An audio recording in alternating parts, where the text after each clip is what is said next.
Les fans de la chanteuse Françoise Hardy n'auront plus jamais la chance d'entendre de nouvelles chansons de la star. Et pour cause, elle ne peut plus chanter.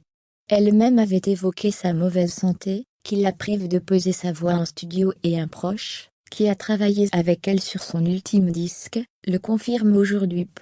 À 78 ans, la chanteuse Françoise Hardy traverse une difficile fin de vie. La star a souffert de gros problèmes de santé, et, si ses jours ne sont pas en danger comme l'a précisé son fils Thomas, elle reste très éprouvée. Pour elle, la musique c'est de l'histoire ancienne. C'est ce que confirme un proche collaborateur. Le producteur Eric Banzi, qui a travaillé avec Jean-Jacques Goldman ou Céline Dion, a donné une interview au journal Le Parisien, dans les kiosques, ce samedi 29 janvier, dans laquelle il évoque sa carrière, ses rencontres et son nouveau projet, l'héritage Goldman, volume 1. Un disque enregistré avec l'accord du discret JJG, sur lequel on peut retrouver Lilian Renaud, Marina Kaye ou encore Michael Jaune. Le producteur possède un studio d'enregistrement à Bois-Colombes, Hauts-de-Seine, dans lequel de nombreuses stars ont défilé. Il déclare: « On enregistre tout dans la même pièce.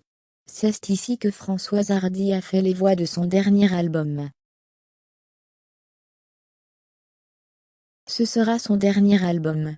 Elle ne peut malheureusement plus chanter. » Françoise Hardy a publié son ultime album intitulé Personne d'autre en 2018. La chanteuse, qui se dit en confinement volontaire depuis 3 ans, avait elle-même eu l'occasion d'évoquer sa santé défaillante, qui l'empêche de pouvoir enregistrer d'autres disques. Françoise Hardy s'est battue pendant plusieurs années contre un cancer du pharynx qui a laissé des séquelles. Grâce à 45 séances de radiothérapie, je suis devenue sourde d'une oreille, n'ai plus de salive, mes voies nasales ne sont plus irriguées, et mon arrière-gorge non plus, avec tous les problèmes respiratoires, hémorragiques, alimentaires que cela provoque en permanence depuis 2 ans, disait-elle à la fin avril 2021.